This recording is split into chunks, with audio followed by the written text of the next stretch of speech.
Chers amis, bonjour et bienvenue pour ce nouveau numéro du Webmac d'Ensemble pour Robots en ce mois de mars 2019.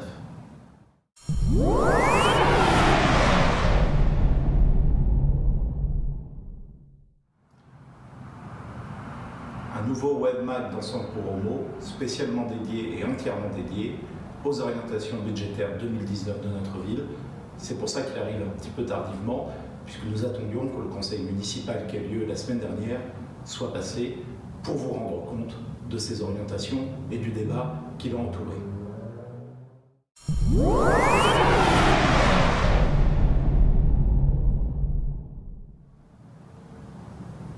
Comme le disait Marc Fesneau, notre ministre loir-et-chérien, lorsqu'il était encore parlementaire, dans une démocratie, il y a une majorité qui est force de proposition, qui est là pour porter les projets, et une opposition qui doit être constructive, qui est là pour apporter la critique, faire un travail de veille démocratique et faire des contre-propositions.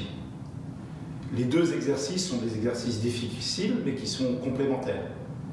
Les deux trouvent un écueil. La majorité, c'est de penser qu'elle a toujours raison, ne pas écouter son opposition et, disons, faire acte du fait majoritaire. Je suis plus nombreux, donc j'ai raison et j'avance.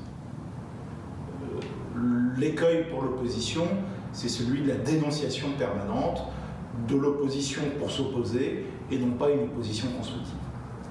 De notre côté, Ensemble pour Robots, je pense que nous avons montré que nous savons être une opposition intelligente.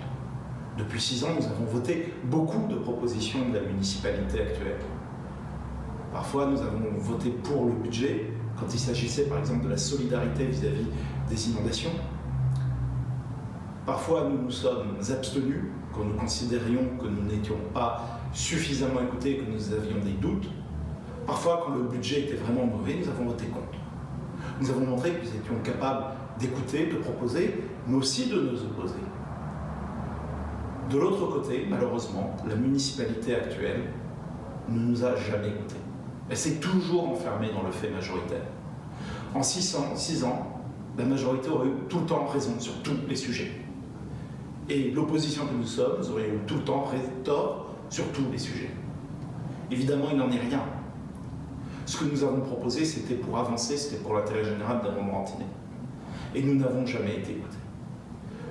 Le débat d'orientation budgétaire auquel nous avons assisté ce mois-ci a été une caricature de cela. Nous avons posé des questions précises sur des indicateurs précis. L'augmentation de la dette, l'augmentation des charges de fonctionnement, la baisse de notre capacité d'investissement. Il nous a été répondu de nouveau, soit à côté, soit à travers des attaques personnelles. Alors bien sûr, le mois prochain, quand nous voterons le budget, nous ferons des propositions, nous mettrons des amendements. Peut-être serons-nous enfin écoutés, peut-être y aura-t-il un vrai débat. En tout cas, aujourd'hui, nous sommes inquiets. Nous sommes inquiets parce que ces orientations budgétaires ont montré 2 choses. Premièrement, un budget surprise. Surprise parce qu'après plusieurs années d'efforts, depuis le rapport de la Chambre régionale des comptes de 2015, nous avions tendance à baisser les frais de fonctionnement, qui sont très importants pour notre commune. C'est pour ça que nous avons des taux d'imposition très élevés. Cette année, tout est lâché. Le fonctionnement repart à la hausse, l'investissement baisse, la dette augmente. Tous les indicateurs sont au rouge. Donc ça a été assez surprenant de voir ce budget évoluer. Alors pourquoi ce budget évolue?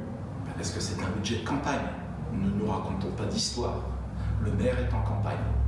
Donc il va faire quelques travaux ici et là, de voirie, d'investissement, de communication. Mais les questions au fond ne sont pas traitées.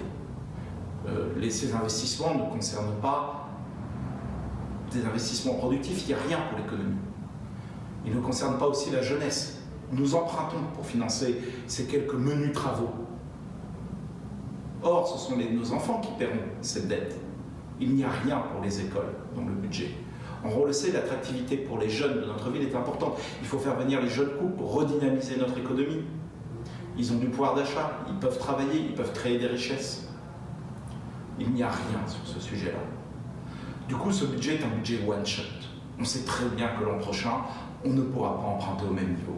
On ne peut pas emprunter 2 ou 3 millions d'euros tous les ans pour faire quelques travaux de manière décousue, sans penser la ville dans le temps et en portant des projets structurants, que ce soit de manière économique ou pour le mieux vivre ensemble à Romorantin. Donc nous sommes inquiets face à un budget qui a 2 caractéristiques. Il est surprenant, parce qu'il contraste avec les budgets que nous avions eu jusqu'à maintenant. Et deuxièmement, il est non reconductible. C'est un budget one-shot. C'est le budget de 2019. Quoi qu'il arrive, pour le budget suivant, de 2020, qui sera le premier de la nouvelle mandature, il ne sera pas possible de fonctionner comme cela. Donc nous serons attentifs au vote du budget. Nous vous en rendrons compte dans le prochain Redmag. Et en attendant, je vous invite à vous rendre sur notre page Facebook ou notre Twitter pour voir un petit peu les éléments relatifs à ce budget.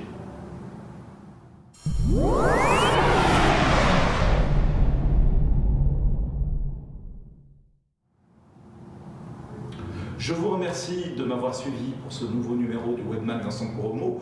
Je vous donne donc rendez-vous en avril pour discuter du vote du budget.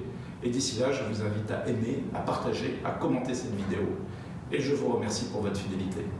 À très bientôt.